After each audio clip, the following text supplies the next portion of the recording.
Hello दोस्तों, आज हम बात करेंगे Rajasthan art and culture 10th class की जो बुक आती है उसके पार्ट के पीछे जो अभ्यास प्रश्न आते हैं तो वो संपूर्ण प्रश्न मैं आपके लिए लेके आया हूँ। और ये प्रश्न हर बार एग्ज़ाम में रिपीट होते हैं, लाइन टू लाइन इनकी उठा के दी जाती है। तो इन क्वेश्चन को अपन देखेंगे और इनकी व्याख्या सहित हल करेंगे।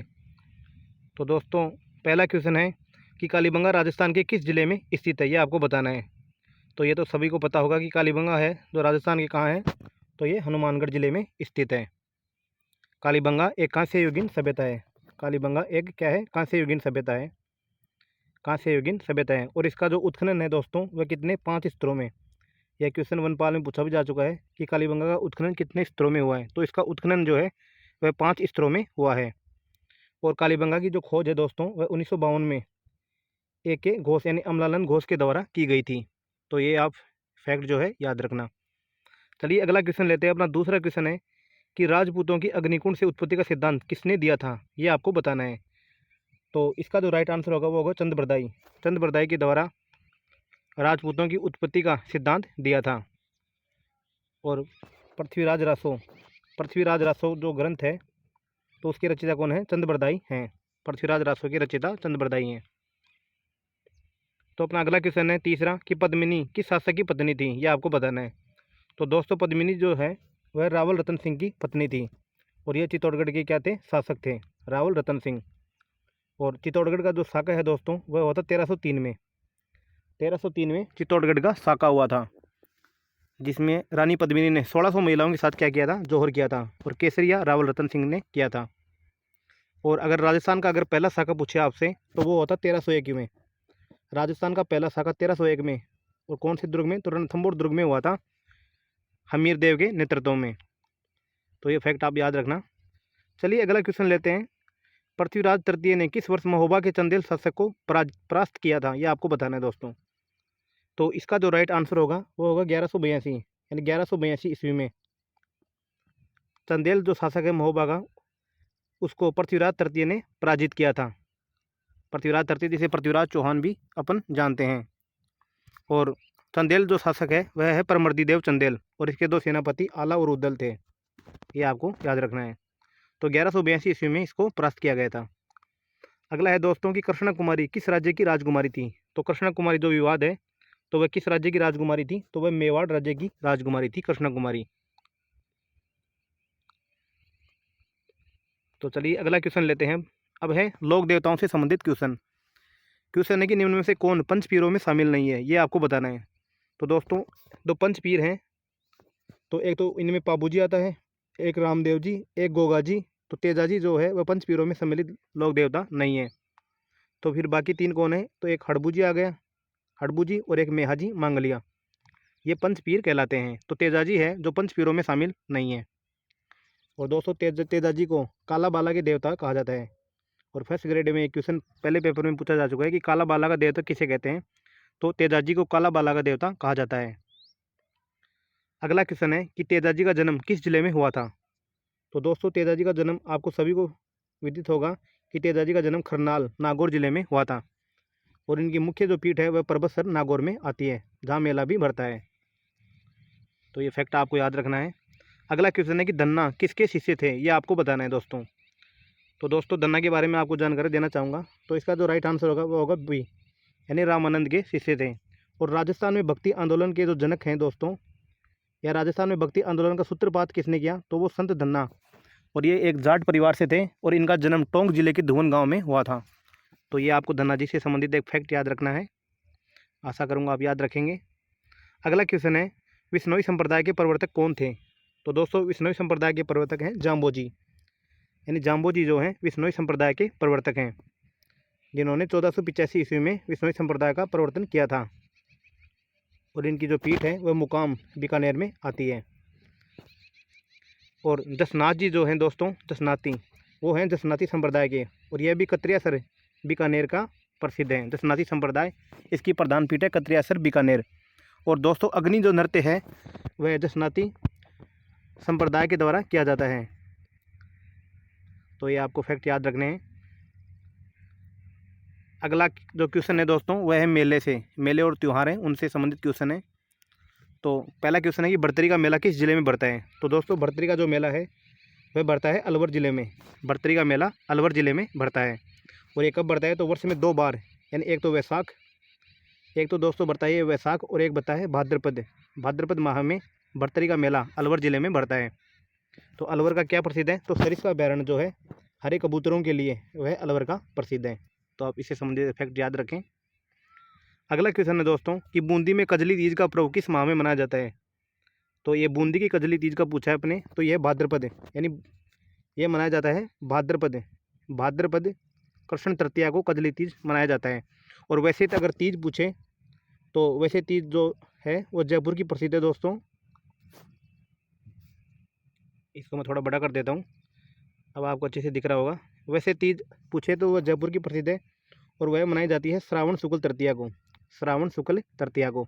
और जबकि बूंदी की जो तीज है उसे कजली तीज, बड़ी तीज या सातुड़ी तीज कहते हैं। तो यह भाद्रपद माह की कृष्ण तृतीया को मनाई जाती है। और फाल्गुन पूर्णिमा को होली मनाई जाती है, ये आप याद रखना। अगला क्वेश्चन है कि राजस्थान में लठमार होली कहाँ खेली जाती है। तो दोस्तों ये खेली जाती है श्री महावीर जी, श्री महावीर जी करौली। श्री महावीर जी कहाँ हैं, तो करौली में है। तो वहाँ लठमार होली खेली जाती है। और सालासर मंदिर तो ये चूरू में आता है। कैला देवी मंदिर तो ये करौली में आता है। और पुष्कर है तो ये अजमेर में आता है, जिसे तीर्थों का मामा कहते हैं। तीर्थों का मामा पुष्कर अजमेर को कहते हैं। तीर्थों का भांजा मचकुंड धौलपुर को कहते हैं। और तीर्थों की नानी सांबर उसको कहा जाता है। तो आप ये फैक्ट याद रखना। अगला क्वेश्चन है निम्न में से कौन सा त्यौहार ईसाई धर्म से संबंधित नहीं है, ये आपको बताना है दोस्तों। ये क्वेश्चन है 4th नंबर का कि कौन सा जो त्यौहार है ईसाई धर्म से संबंधित नहीं है। तो गुड फ्राइडे है, ईस्टर है, क्रिसमस है, नौरोज। नौरोज जो है वह पारसी धर्म से है, नौरोज। तो ये पारसी धर्म से संबंधित है। और पारसी धर्म के आप जानते भी होंगे दादा भाई नौरोजी, जो भारत के ग्रैंड ओल्ड मैन कहे जाते हैं। और उनकी एक पुस्तक आती है the poverty of un British rule in India. तो उस पुस्तक में उन्होंने धन निष्कासन सिद्धांत उनका प्रतिपादन किया था। तो ये फैक्ट आप याद रखना। तो चलिए सुमेलित करवाते हैं। तो सुमेलित करते हैं अपन। तो कल्याण जी कहाँ हैं, तो डिग्गी कल्याण जी। तो कल्याण जी है टोंक में, तो कल्याण जी आ जाएगा डिग्गी। कल्याण जी डिग्गी टोंक में आ जाएगा। कपिल मुनि, तो कपिल मुनि कोलायत बीकानेर, ये सभी आप जानते हैं। श्री महावीर जी, श्री महावीर जी कहाँ हैं, तो ये आ जाएगा सवाई माधोपुर में। और करणी माता तो ये देशनोक बीकानेर में। तो आप इनको याद रखना। चलिए अगले क्वेश्चन लेते हैं। तो अगले क्वेश्चन है चित्रकला से। तो क्वेश्चन है कि पिछवाई चित्रांकन किस चित्रशैली की विशेषता है। और दोस्तों चाहे कोई भी एग्जाम हो चाहे राजस्थान में, ये क्वेश्चन हमेशा हमेशा आता है। और नाथ द्वारा से तो 1% है जो डेफिनेट आता है। तो पिछवाई पूछ ले आपसे, तो पिछवाई कहाँ की है, तो नाथ द्वारा की प्रसिद्ध है। पिछवाई चित्रांकन नाथ द्वारा की प्रसिद्ध है। और तारकसी के जेवर हैं वह भी नाथ द्वारा के प्रसिद्ध हैं। तो ये आप याद रखना। अगला क्वेश्चन है कि बनी ठनी किस चित्रशैली से संबंधित है, यह आपको बताना है। तो दोस्तों बनी ठनी जो है वह है किशनगढ़ शैली की, किशनगढ़ शैली से यह संबंधित है बनी ठनी। और चावण जो है वह उदयपुर में है। कोटा ये शैली हो गई और मारवाड़ हो गया। अगला क्वेश्चन है कि जमुनादास, छोटेलाल, बक्साराम व नंदलाल चित्रकला की किस शैली से संबंधित हैं। तो दोस्तों ये क्वेश्चन जो है वह चित्रकला के जो चित्रकार हैं तो उनसे संबंधित ये 3 से 4 जो हैं ये ग्रुप बना के देते हैं। और ये प्रश्न पूछते हैं कि ये किस शैली से संबंधित हैं। तो जमुनादास, छोटेलाल, बक्साराम और नंदलाल तो ये हैं अलवर शैली से, यानी ऑप्शन बी है ये आपका राइट होगा। अलवर शैली के ये चित्रकार हैं। और दोस्तों अलवर शैली का ये एक मूलचंद है। तो वह हाथी दांत के चित्र बनाने का क्या है, कारीगर है। तो मूलचंद हाथी दांत के चित्र बनाता है, ये आपको याद रखना है। और जो गणिकाएँ हैं उनके चित्र भी अलवर शैली के बनाए गए हैं। यानी गणिकाओं के चित्र कहाँ मिलते हैं, तो अलवर शैली में मिलते हैं। तो ये 2 फैक्ट आप अलवर शैली से संबंधित याद रखेंगे। अगला क्वेश्चन है कि जयपुर राज्य के उस कारखाने का नाम बताइए जहाँ कलाकार चित्र और लघु चित्र बनाते थे। तो दोस्तों वह होगा सूरत खाना। सूरत खाना। और ये किसके द्वारा, तो प्रताप सिंह के द्वारा, यानी जयपुर के जो शासक हैं प्रताप सिंह उनके द्वारा ये बनवाया गया था सूरत खाना। और इन्होंने 22 गंधर्व नामक मंडली बनाई थी, जिसमें जो सभी जो डिपार्टमेंट हैं उनमें सभी 22 जो महत्वपूर्ण कलाकार होते थे। और जो जयपुर का जो हवा महल है दोस्तों, हवा महल, उसका निर्माण भी किसने करवाया, तो प्रताप सिंह ने करवाया था। कब, 1799 में। और ये 5 मंजिला महल है और बिना नींव के ये महल है। और ये किसकी आकृति, तो ये कृष्ण के मुकुट के समान की आकृति का महल है, हवा महल।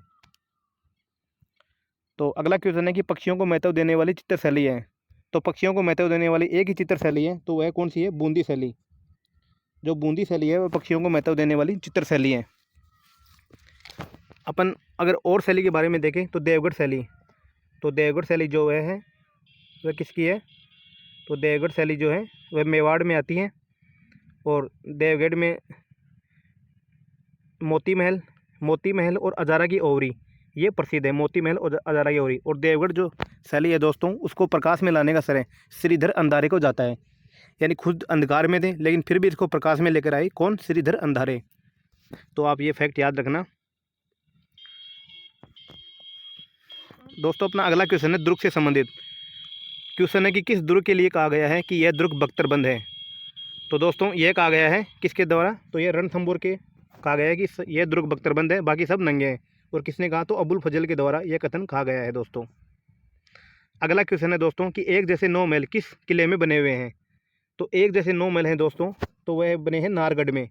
नाहरगढ़ में सवाई माधो सिंह के द्वारा एक जैसे 9 महलों का निर्माण अपनी जो 9 पासवान हैं, या जिसे आप प्रेमिका ही बोल सकते हैं, तो उनके लिए ये 9 महलों का निर्माण किया गया है। अगला क्वेश्चन है कि अकबर का दुर्ग कहाँ स्थित है। तो दोस्तों अकबर का दुर्ग, या जिसे आप मैगजीन का दुर्ग भी बोल दें, तो इसमें कोई अतिशयोक्ति नहीं है। तो अकबर का दुर्ग या मैगजीन का दुर्ग, तो ये कहाँ है? तो ये अजमेर में आता है। अगला है हर्षद माता मंदिर कहाँ पर स्थित है। हर्षद माता मंदिर है जो कहाँ पर स्थित है। तो दोस्तों ये आता है आभानेरी दौसा। आभानेरी दौसा। और आभानेरी दौसा से एक संबंधित फैक्ट है चांद बावड़ी। चांद बावड़ी जो है वह आभानेरी दौसा की प्रसिद्ध है। तो दोस्तों अपन अगले क्वेश्चन पे चलते हैं। तो अब है लोकगीत। तो क्वेश्चन है, आपको दिख रहे होंगे अच्छे से। क्वेश्चन है कि पटेलिया बिछिया लालर ये क्या है। पटेलिया बिछिया लालर ये क्या है। तो दोस्तों ये है लोकगीत है। तो ये मेवाड़, जो मेवाड़ है उसके लोकगीत हैं। और दोस्तों ये क्वेश्चन है जो रीट पात्रता परीक्षा है जो अभी 2022 में हुई थी, तो उसमें ये क्वेश्चन पूछा जा चुका है कि पटेलिया बिछिया लालर क्या है। तो ये मेवाड़ में प्रचलित लोकगीत हैं। तो ये आप याद रखना। अगला क्वेश्चन है कि लांगुरिया गीत किस देवी देवताओं से संबंधित हैं।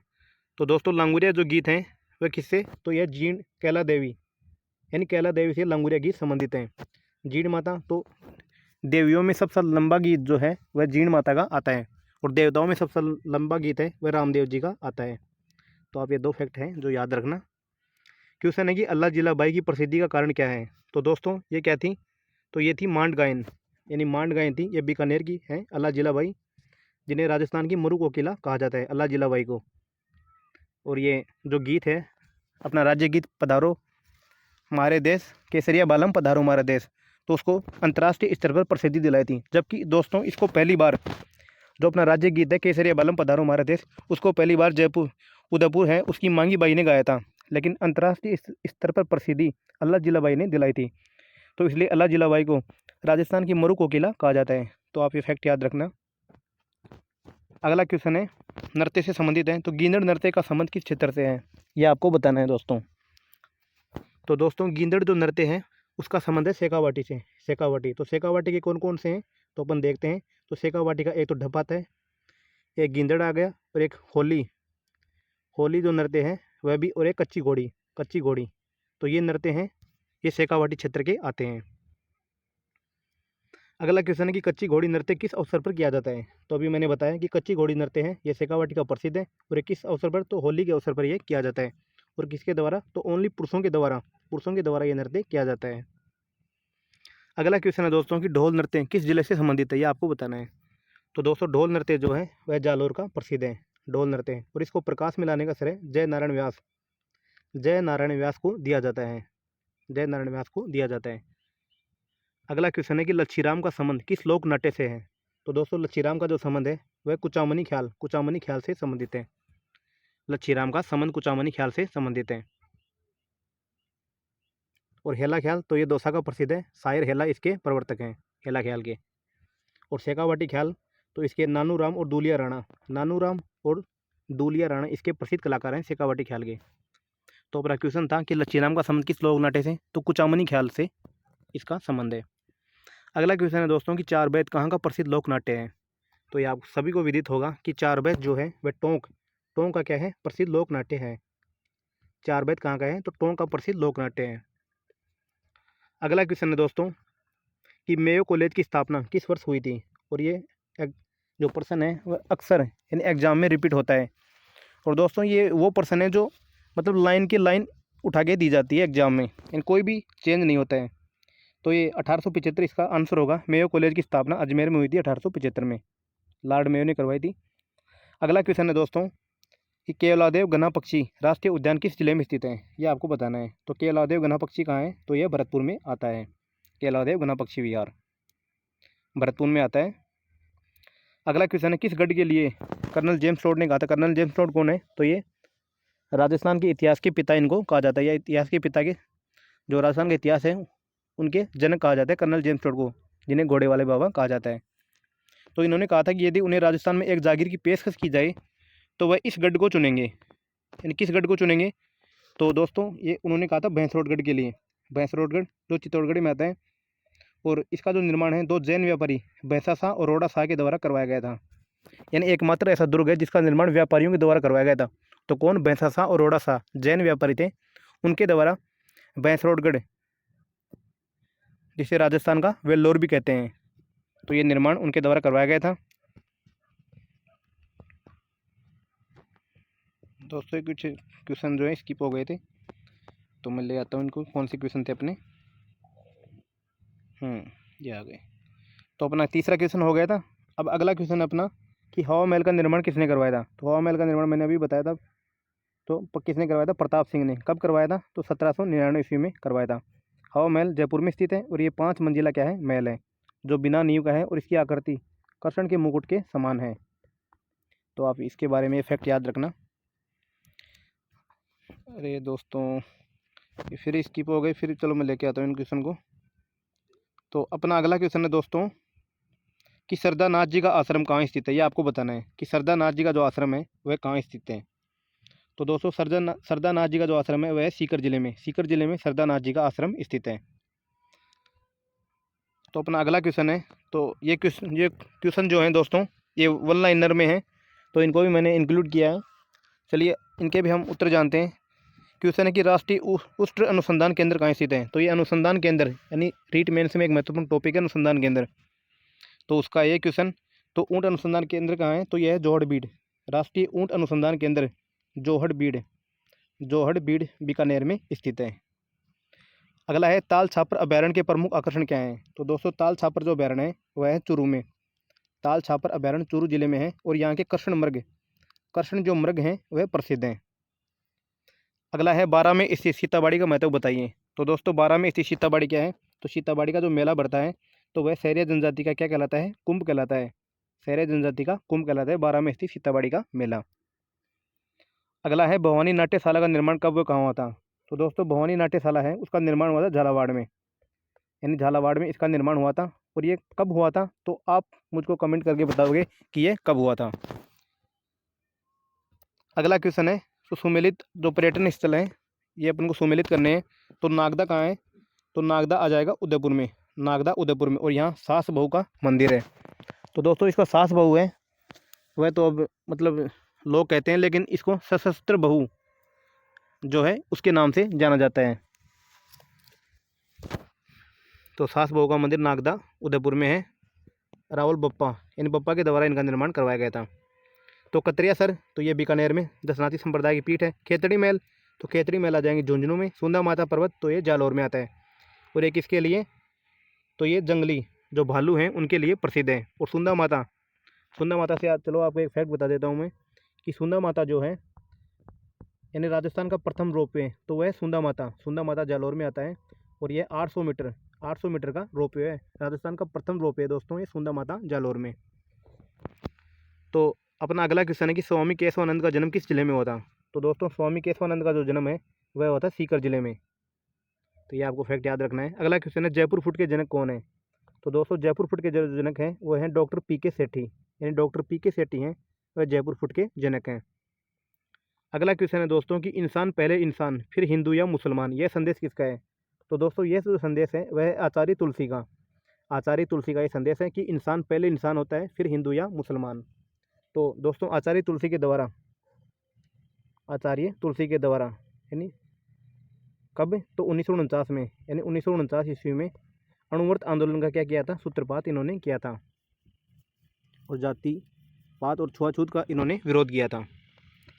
अगला क्वेश्चन है कि वागड़ की मीरा किसे कहा जाता है। तो दोस्तों वागड़ की मीरा जो है वह गौरीबाई को कहा जाता है। वागड़ की मीरा गौरीबाई को कहा जाता है। और रानाबाई तो इनका जन्म हुआ था हरनावा नागौर में। ये क्वेश्चन अभी रीट मेंस में पूछा जा चुका है, एसएसटी के जीके पेपर में। रानाबाई का जन्म तो हरनावा नागौर में हुआ था। अगला क्वेश्चन है कि परमवीर चक्र से सम्मानित होने वाले प्रथम राजस्थानी कौन है। तो दोस्तों ये है पीरू सिंह, मेजर पीरू सिंह परमवीर चक्र से सम्मानित होने वाले प्रथम राजस्थानी हैं। तो आपको ये याद रखना है। अगला क्वेश्चन है कि पत्रकारिता का भीष्म पितामह किसे कहा गया है। तो दोस्तों ये कहा गया है पंडित झाबरमल शर्मा को। पंडित झाबरमल शर्मा पत्रकारिता का भीष्म पितामह पंडित झाबरमल शर्मा को कहा जाता है। और दोस्तों इससे संबंधित चलो एक फैक्ट याद रखना आप कि राजस्थानी शब्दकोश का जनक किसे कहा जाता है। राजस्थानी शब्दकोश यानी जो राजस्थान की जो डिक्शनरी है उसका जनक किसे कहा जाता है। तो वो कहा जाता है सीताराम लालस को। सीताराम लालस को ये कहा जाता है राजस्थानी शब्दकोश का जनक। तो अगला क्वेश्चन है कि प्राचीन लिपिमाला ग्रंथ के रचनाकार कौन है। और यह भी क्वेश्चन जो है दोस्तों रीट मेंस एग्जाम में जो फर्स्ट लेवल है उसमें पूछा जा चुका है कि प्राचीन लिपिमाला ग्रंथ के लेखक तो हैं GH ओझा यानी गौरीशंकर हीराचंद ओझा। ये राजस्थान के इतिहासकार हैं, उनके द्वारा यह ग्रंथ लिखा गया था। अगला क्वेश्चन है कि बिज्जी किस साहित्यकार का उपनाम है। तो बिज्जी जो है वह है विजयदान देथा का ये उपनाम है। और विजयदान देथा के द्वारा कौन सी रचनाएं लिखी गई थी तो इनको अपन देखेंगे। तो एक तो अलेकू हिटलर जो है विजयदान देथा के द्वारा लिखी गई थी। और एक पहेली पर तो इनकी फिल्म भी बन चुकी है और ये रीट पात्रता एग्जाम में पूछा जा चुका है। पहेली दुविधा भी इनके द्वारा लिखी गई है। और एक चरणदास जो चोर है इनके द्वारा विजयदान देथा के द्वारा लिखी गई है। इनका संबंध बोरुंदा जोधपुर से आता है। अगला क्वेश्चन है कि कवि राजा श्यामल दास की महत्वपूर्ण रचना का नाम क्या है, ये आपको बताना है। तो दोस्तों कवि राजा श्यामल दास तो इनकी महत्वपूर्ण रचना है वीर विनोद की रचयिता कौन है। तो कवि राजा श्यामल दास हैं वीर विनोद के रचयिता। अगला क्वेश्चन है कि धरती दोहरारी गीत की रचयिता कौन है। तो धरती दोहरारी गीत के रचयिता हैं कौन है, कन्हैया लाल सेठिया हैं जो धरती दोहरारी गीत के रचयिता हैं। अगला क्वेश्चन है अपन को सुमेलित करना है। तो पंडित झाबरमल शर्मा मैंने अभी बताया था पत्रकारिता हैं। शैतान सिंह तो ये वीरता से संबंधित हैं। जगजीत ये गायन से। और गौरीबाई ये भक्ति, वागड़ की मीरा गौरीबाई को कहा जाता है। तो दोस्तों ये थे कुछ क्वेश्चन। तो ये 10th क्लास की जो आर्ट एंड कल्चर की जो बुक आती है तो उसके जो पार्ट के पीछे जो अभ्यास प्रश्न आते हैं वो क्वेश्चन मैंने लिए हैं और अक्सर इन्हीं क्वेश्चनों में से एग्जाम में क्वेश्चन उठाए जाते हैं। तो दोस्तों कैसा लगा आपको वीडियो ज़रूर बताना, फिर मैं 9th क्लास की बुक भी आपको करवा दूंगा। और चैनल पे नए हैं तो प्लीज़ चैनल को सब्सक्राइब कर लेना और अपने दोस्तों के साथ वीडियो को शेयर भी करना। तो चलिए दोस्तों, थैंक यू, जय हिंद।